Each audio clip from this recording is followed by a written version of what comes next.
High all, বলো তো আমি এখন কোথায় আছি? আমি এখন আছি বাংলাদেশের ভৈরবেতে আমরা এখন যাচ্ছি কাল ভৈরব দেখতে। কাল ভৈরব যে অনেক বড় কাল ভৈরব ঠাকুর। তো আমরা দোকান থেকে যাওয়ার পথে মোম আর আগরবাতি কিনে নিলাম। চলে আসছি কাল ভৈরব দেখতে, কাল ভৈরব মন্দিরে, ব্রাহ্মণবাড়িয়া।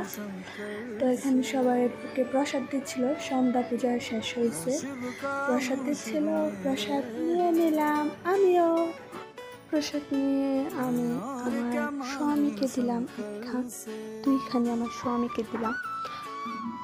এই হলো বাংলাদেশের কাল ভৈরব। বাংলাদেশের কাল ভৈরবটা ইন্ডিয়ার কাল ভৈরব থেকে অনেক বড়, বিশাল। ইন্ডিয়াতে যে কাল ভৈরবটা দেখেছি ওইটার আকারটা আরেকটু অনেকটাই ছোট, আর বাংলাদেশের